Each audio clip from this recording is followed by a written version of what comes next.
മുത്തലാഖ് വിവാഹം എന്ന് പറഞ്ഞാൽ താൽക്കാലിക വിവാഹങ്ങൾ ഇസ്ലാമിൽ ആദ്യകാലത്ത് അനുവദിക്കപ്പെട്ടതായിരുന്നു. അതായത് ഒരു 2 ആഴ്ചക്ക്, 1 മാസത്തിന്, 2 മാസത്തിനൊക്കെ ആദ്യമേ ടൈം വെച്ചൊരു വിവാഹം കഴിക്കും. 1 മാസത്തേക്ക് വിവാഹം, ആ 1 മാസം കഴിഞ്ഞാൽ തൊലാഖല്ലി ഒഴിവാക്കും ചെയ്യും. അപ്പം അതിന് ചെറിയ മഹർ കൊടുത്താൽ മതി. അത് അറബികളിൽ പഴയ കാലത്ത് ഉണ്ടായിരുന്നു. ഇസ്ലാം വരുന്നതിന് മുമ്പ് തന്നെ അറബികൾക്ക് അത് പതിവുണ്ട്. അപ്പോൾ തൽക്കാലം ഒരു യാത്ര പോവാണ്, അറബികൾ പൊതുവെ യാത്രക്കാരാണ്. അപ്പോൾ അന്യ നാട്ടിൽ പോകുമ്പോൾ കൂടെ ഭാര്യമാരുണ്ടാവില്ല. അപ്പോൾ അവിടെ ചെല്ലുമ്പോൾ അവിടുന്ന് വിവാഹം കഴിക്കാം. അപ്പോൾ ഒരു 2 ആഴ്ചയുടെ യാത്രയെങ്കിൽ ആ 2 ആഴ്ചത്തേക്കുള്ള വിവാഹം കഴിക്കും ഷിയാക്കളുണ്ട്.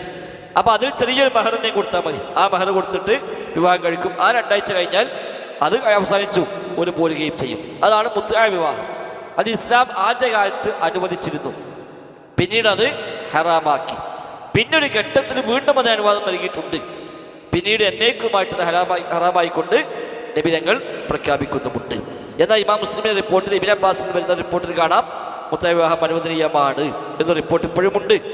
അത് അതിന് മുമ്പ് പറഞ്ഞാണ്, ഈ ഹറാമായി എന്നേക്കും പ്രഖ്യാപിക്കുന്നതിന് മുമ്പ് പറഞ്ഞ റിപ്പോർട്ടാണിത്. അത് മനസ്സിലാക്കിയില്ലെങ്കിലോ മുത്തലാഖ് വിവാഹം അല്ലാതെ മുസ്ലിമിനുണ്ടല്ലോ എന്നൊരുത്തം പറയും. ഷിയാക്കൾക്ക് അല്ലെങ്കിലും അത് പറ്റും തന്നെയാണ്, അത് ഒരു പുണ്യകർമ്മമാണ്. ഷിയാക്കൾ പറഞ്ഞത് ഉമർ ഖത്താബാണത് ഹറാമാക്കിയത്, അതുകൊണ്ട് എടുക്കാൻ പറ്റില്ലതാണ്. നബി ഹറാമാക്കിയിട്ടില്ല, ഉമർ ഖത്താബിൻ്റെ ഭരണകാലത്ത് ഹറാമാക്കി. അതുകൊണ്ട് ഉമർ ഖത്താബ് പറഞ്ഞത് ഇസ്ലാമിൽ സ്വീകരിക്കേണ്ട കാര്യമില്ല എന്നാണ് ഷിയാക്കളുടെ ബേസ്.